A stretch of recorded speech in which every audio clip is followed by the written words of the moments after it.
How's it going, guys? Medium difficulty question, pathology, step 1, internal medicine, 2CK. 59-year-old man comes in for his annual low-dose CT. Been smoking a pack of cigarettes daily, 40 years. No symptoms, BMI 24, vitals normal. Coin nodule seen on imaging. Biopsy specimen is shown. Which the following most likely seen in this patient? And we have this image here. So before I talk about this, just for those of you studying for 2CK/step 3, you need to know that you do lung cancer screening, annual low-dose chest CT, if a patient has all three of the following. Number 1, age 50 to 80. Number 2, 20-plus pack year history of smoking. Number 3, smoked within the past 15 years. So this image is showing us the highly basophilic, which means purple, the highly basophilic cells of small cell. Very buzzy, easy, pass-level image, in fact, and I have this in my PDFs. The USMLE can be real fucking audacious, however, and without showing you the image, they can say lung cancer where biopsy shows highly basophilic cells that are twice the size of lymphocytes. And you're like, wow, they're twice the size of lymphocytes. That sounds big. Small cell, okay? I've seen it on the NBME exam. So let's just hop through the answers here. Choice A, decreased urinary specific gravity, wrong fucking answer. This would mean we have very dilute urine, okay? So in small cell, we can get SIADH, which will cause the opposite. So ADH, secretion by the tumor, well, what's that going to do? It's going to increase free water reabsorption in the medullary collecting duct of the kidney, causing concentrated urine. So urinary specific gravity, if it's up around 1.030, that's very concentrated. So we could see it maybe 1.026 as an example in small cell with SIADH, dehydration. If it's very dilute, where let's say we have diabetes insipidus instead, and it's low, it'd be around 1.000. Wrong fucking answer. Choice B, elevated serum calcium, wrong fucking answer. And you know it's wrong because this isn't squamous cell of the lung, right? So squamous cell is the one that secretes PTHrP. That would increase your serum calcium, decrease your serum phosphate, and it would suppress your endogenous PTH. It's not hard, but some students confuse it, all right? It's like, well, what's your PTH level in squamous cell? They're like, oh, it's increased. It's not fucking increased, it's decreased, okay? It's PTHrP that's increased, it's not the same. So renal cell carcinoma and squamous cell carcinoma of the lung are the two cancers you need to know for USMLE that secrete PTHrP. Choice B, wrong fucking answer. Choice C, increased osteoclast activity, correct answer. Diagnosis, Cushing syndrome, secondary to small cell, and we can eliminate to get there.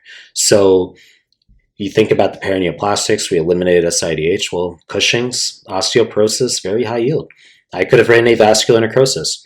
I mean, this is the 960th question I've done for YouTube. So, I mean, I'm sure I've made prior questions where left hip pain, avascular necrosis can be another answer here.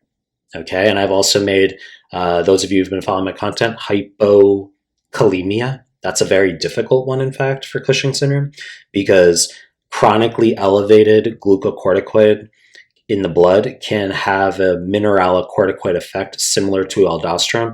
It's not my opinion. I've seen it on the NBME. So you'll get a 15-line paragraph of Cushing's, very buzzy, purple striae, buffalo hump, moon faces. You're like, okay, obviously it's Cushing's. And then they'll say potassium's 3. Normal range 3.5 to 5. And you're like, why the fuck's the potassium low? It's hypokalemia. You can see it, okay? So it's not a big deal. So increased osteoclast activity. And even if you weren't 100% sure, you can eliminate the others. So migratory thrombophlebitis, wrong fucking answer. Now, can we get, or will we have hypercoagulable state in general due to malignancy? The answer is yes. But migratory thrombophlebitis, true CO sign of malignancy, tends to very classically be adenocarcinomas, okay? Head of pancreas, adenocarcinoma, and you can get it with adenocarcinoma of the lung, okay? But small cell, even though it's not a 0% chance per se, it's less likely, okay? Because if you start thinking about the paraneoplastics, you should pretty much have it on the forefront of your mind that osteoporosis is high yield for Cushing's. Choice D, wrong fucking answer. Choice E, actually, I should probably elucidate a little bit for those of you who don't even know what this is. So this means inflammation of veins, thrombophlebitis. So they can just tell you there's asymmetric, painful erythematous nodules on the trunk, the arms. Okay, that's migratory thrombophlebitis. As I already said, wrong fucking answer. Choice C, postsynaptic antibodies, wrong fucking answer. So Okay, well, small cell can cause Lambert-Eaton syndrome, can it? Well, those are going to be presynaptic voltage-gated calcium channel antibodies, whereas postsynaptic acetylcholine, nicotinic acetylcholine antibodies would be myasthenia gravis, which is thymoma instead.